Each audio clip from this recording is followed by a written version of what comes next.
रूस ने पहली बार चीन को खून के आंसू रुलाया है, जिस वजह से चीन की आंखों से आंसू रुकने का नाम नहीं ले रहे हैं। और चीन को सबसे ज्यादा भरोसा जिस देश पर था, वही देश आज चीन को घर से धक्के देकर बाहर फेंक दिया है।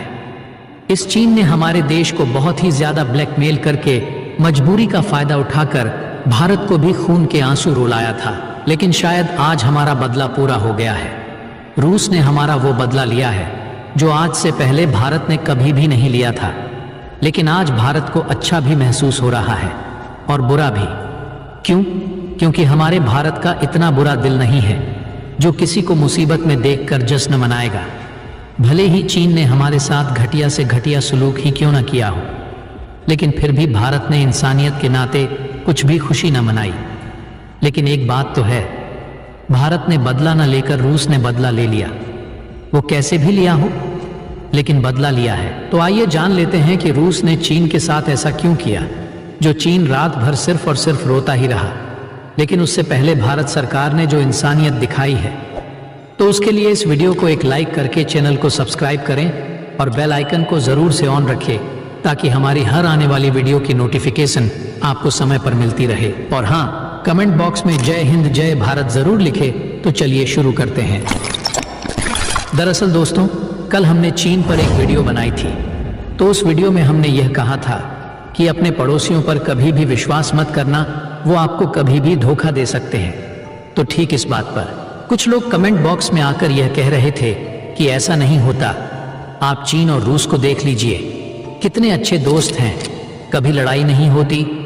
और पिछले कई सालों से दोनों मिलकर किस तरह अमेरिका और पश्चिमी देशों का मुकाबला कर रहे हैं। लेकिन पूरा एक दिन भी नहीं हुआ, खुद चीन और रूस ने आप सभी लोगों को जवाब साफ साफ दे दिया है, जैसे कि आप अपने फोन की स्क्रीन पर खुद देख सकते हो। दरअसल हाल ही में SCO का एक समिट हुआ, उसमें प्रधानमंत्री श्री नरेंद्र मोदी तो नहीं गए। ऐसे में दो सबसे बड़े लीडर यही थे, पुतिन और शी जिनपिंग।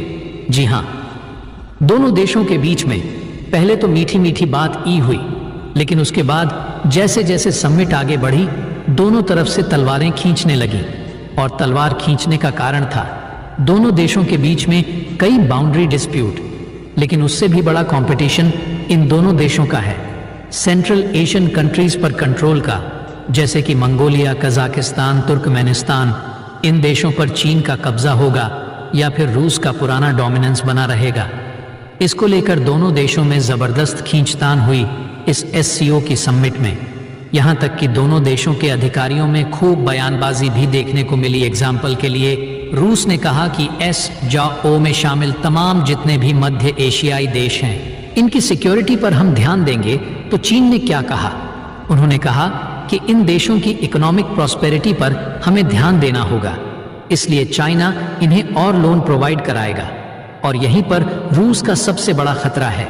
दरअसल रूस का इफेक्ट पिछले करीबन 100 सालों से भी ज्यादा इन तमाम मध्य एशियन देशों पर रहा है।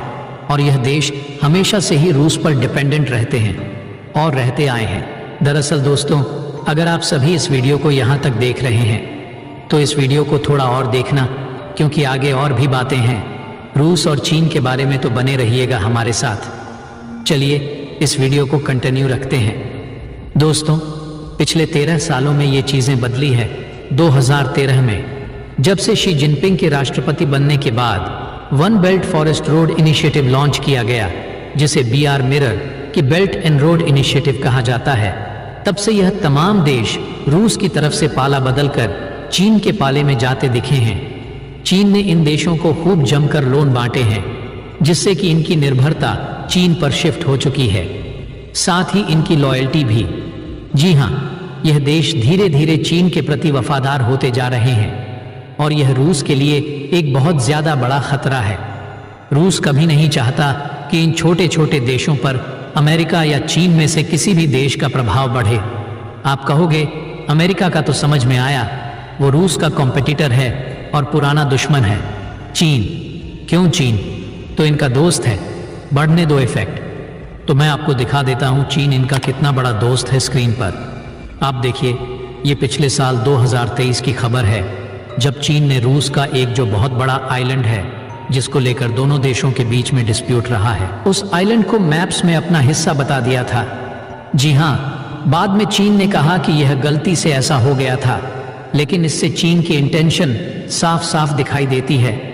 इसके अलावा पिछले 3-4 सालों से रूस का जो शहर है व्लादिवोस्टॉक, जो कि इनके ईस्टर्न इलाके में पड़ता है और सबसे बड़ा शहर है पूर्वी इलाके का, चीन का कहना है कि सदियों पहले यह शहर हमारा था और एक दिन रूस से हम यह शहर छीनेंगे। यानी कि इस बात से रूस अच्छी तरह वाकिफ है कि ज्यादा ताकतवर चीन उसके लिए भी घातक है।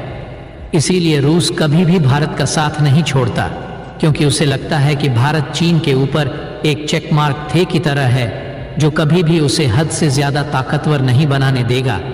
लेकिन रूस को इस बात का अंदाजा है कि भारत को चीन से ज्यादा माइटी बनने में अभी कुछ साल का वक्त लगेगा।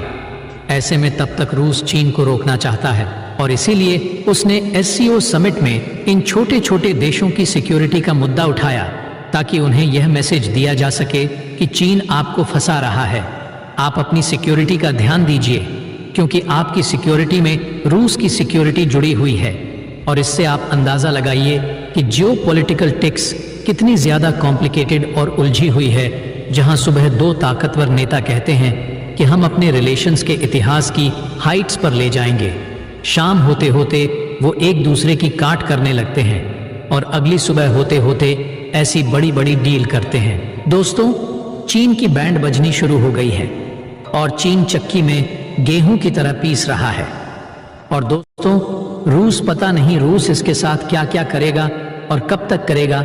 आप सभी को याद होगा कि कैसे रूस ने यूक्रेन की कैसे बैंड बजाई थी। वैसे आप सभी की इस पर क्या राय है, आप हमें कमेंट बॉक्स में जरूर बताएं। और दोस्तों, हमारे पास एक और खबर है जिसका जानना आप सभी का बहुत ही ज्यादा जरूरी है, तो चलिए वो भी जान लेते हैं। दरअसल दोस्तों, हाइंड ओशन एरिया में चीन की एग्रेशन का जवाब देने के लिए अमेरिका ने बड़ी प्लान बनाई है। इसके अंडर अमेरिका सेना जापान में अपने मिलिट्री फोर्सेस को अपग्रेड करने के लिए $10 अरब खर्च करने जा रही है। डिपार्टमेंट ऑफ डिफेंस ने बुधवार को बताया है कि अमेरिका दर्जनों द मिनिमम लड़ाकू विमान को जापान भेजेगा। CNN की रिपोर्ट के अनुसार पेंटागन ने बताया है कि इनका इस्तेमाल अमेरिका जापान अलायंस को बढ़ाने, एरिया रेजिस्टेंस को मजबूत करना और हिंद पैसिफिक एरिया में शांति और स्थिरता को मजबूत करने के लिए किया जाएगा। पेंटागन ने अपनी रिपोर्ट में बताया है कि इस अपग्रेडेशन के तहत जापान के मिसावा एयरबेस में तैनात 36 F-16 को 5th जनरेशन F-35 से बदल दिया जाएगा। इसके साथ ही किडना एयरबेस में 36 नए F-35Z तैनात किए जाएंगे, जो कि 48 पुराने F-15 CD की जगह लेंगे। जापान के अंदर अमेरिका द्वारा अपनी क्षमता को बढ़ाने के पीछे कारण यह है कि जापान को लगातार खतरा न सिर्फ चीन से बल्कि दक्षिण कोरिया और रूस से भी बढ़ रहा है। यही रीजन है कि इतनी भारी डिप्लॉयड अमेरिका के द्वारा जापान के अंदर की जा रही है। वैसे दोस्तों, क्या आपको लगता है कि अगला वॉर साउथ चीन सागर में हो सकता है, या फिर चीन रूस वाली गलती नहीं करेगा और किसी युद्ध में नहीं फंसे? इस पर आपकी क्या राय है? क्या चीन ऐसा करेगा या फिर नहीं? इस पर अपनी राय कमेंट बॉक्स में लिखकर बताइएगा। बढ़ते हैं। वैसे आप सभी को ये वीडियो कैसी लगी? अगर अच्छी लगी है तो इस वीडियो को एक लाइक करके चैनल को सब्सक्राइब करें और बेल आइकन को ज़रूर से ऑन रखें, ताकि हमारी हर आने वाली वीडियो की नोटिफिकेशन आपको समय पर मिलती रहे।